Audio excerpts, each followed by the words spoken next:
Hi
everyone, my name is Andrea and welcome back to my channel. For today's video, I'll be taking you around sort of a week in my life as a music photographer here in London. I'll be showing you the process of attending the gig as a photographer, shooting it, editing it, like sorting through the photos, making prints of it for my shop, or more specifically for my collectible print project.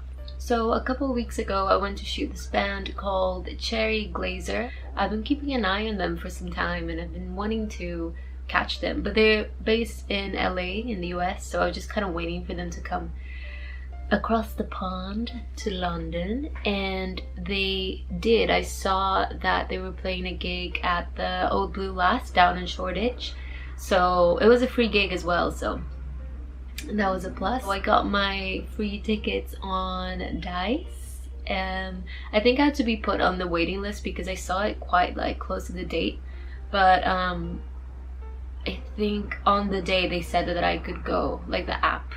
I don't know if you know the app. If you're from the UK, you might know the app. Anyway, so I started heading down to Shoreditch. That's where the venue was, and I was a little bit late, and when I got there it was already packed. I wasn't very familiar with the band then. The Old Blue Lass is like considerably smaller of a venue than the ones that they usually play right now. So this was sort of like a small show for a band of their size, so obviously it was packed full of people. And I got there a little bit late and I had to wait in line for like half an hour, and it was a bit agonizing because they started playing when I was still in line. They played like the first song, the second song, and I kind of started losing hope that I was gonna get in at all, or even get like a good spot at all, which is my fault. I should have gotten there earlier, but I couldn't for some reason. And then as I was losing all my hope, I was allowed in. I was allowed upstairs. I think it was like during like the third song-ish. And yeah, it was so packed. But after a bit of squishing myself through and trying to get a good position to shoot, and with the help of this really nice girl, she was also taking photos at the front, and she saw me like kind of struggling a little bit, and she took me to her side and let me like stand by her so that I could get like a semi-reasonable good spot to shoot, which wasn't that great because again I got there late. And I don't know if you know the venue, but the Old Blue Lass has like amps right on at the edge of the stage, like close to where we stand, and then also it has like this huge amp to the side as well, and to the left side of the stage. And I was standing to the left side of the stage where there was like a huge amp above me and then all the little amps below me, so I kind of had like a tunnel of clear space where I could shoot from. So it was a little bit challenging to get full body shots of people, not cut heads or arms or legs, because I only had like a bit of a square to shoot through. So that was fun. And yeah, so I started shooting, and it took me a while to actually get a shot that I liked. I was starting to get worried that I wouldn't get a good one, but eventually I got a couple that I was happy with. With this sort of photography, like music photography, you many times kind of have to play a waiting game and observe the gig, the motions, the patterns of the people on stage, knowing when you think they're gonna move to a place where you can get a clear shot and then just be ready for that. It's just a bit of a gamble and a waiting game, and just about sort of making yourself ready for that perfect moment when all odds align and you are able to get a photo that looks alright, looks good. So it was then time to start sorting through them and editing the photos. I don't think I took too many on that gig, basically because first of all I got there late, and also because it was so difficult to get like a shot through that small space I had available that I only got a few. But to be fair, that's kind of nice when you're editing to not have, you know, 80 photos to look through when you can maybe have like half of that, like 40 or 30. So it's like way easier and less stressful in a way, because on the other hand it's also good to have like options when you're editing so that, you know, anyway, this is obvious stuff, but I had a little bit less photos than usual, so it was easier to edit them.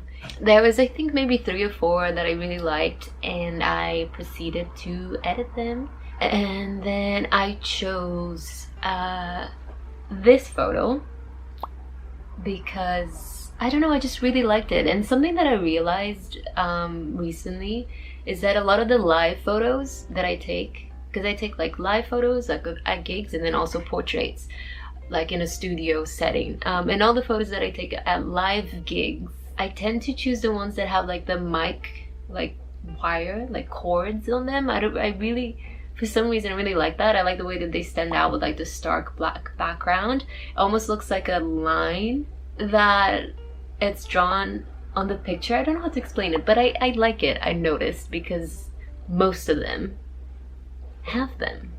So that's something I noticed recently. I don't know if that's very interesting, but yeah, I like this photo because the cord is also like wrapped around her. I just thought it was a cool one. It was different from most of the other ones I got from the show. There was also one that I loved of her standing on the amp, like with her feet kind of close to my lens and getting a bit of that distorted feel, which is not usually my favorite. I kind of like more sort of like more one-dimensional collage-y like photos. I kind of like them to be quite stark for the most part, but I really like this one. I considered having that one as the final print for the collectible print project, but then when I looked at the other ones in the project, I felt like the one that I actually chose was the one that matched better with them.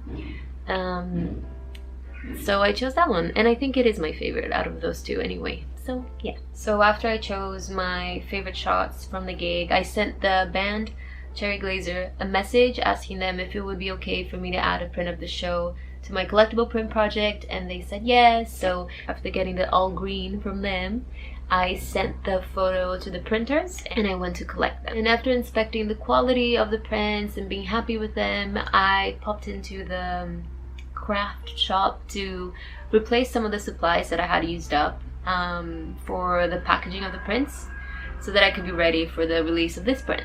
So I just went and got some bits and bobs at the craft store, and then headed back home to start organizing my table, my working space, my packing area. And yeah, I got some clips of me packaging the prints, and I'm gonna include them here now.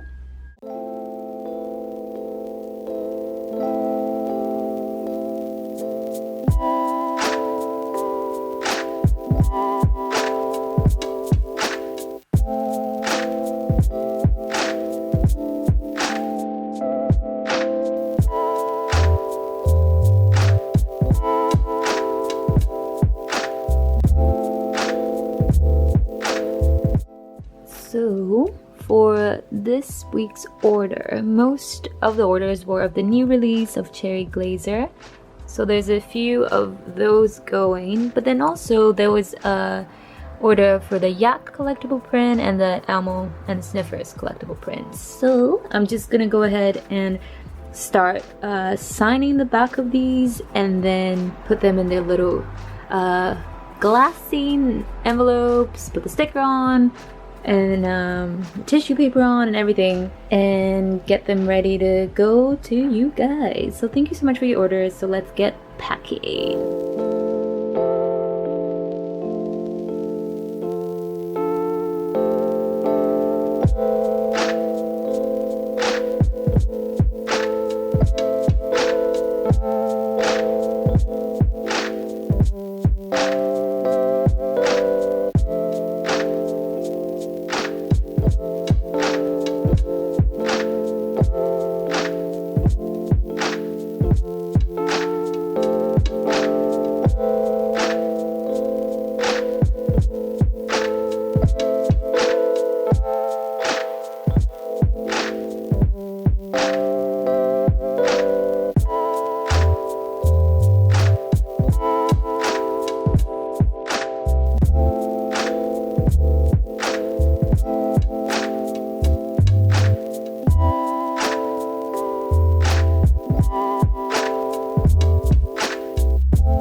Thanks so much to everyone who ordered one. I'm so excited for you guys to get them in the mail.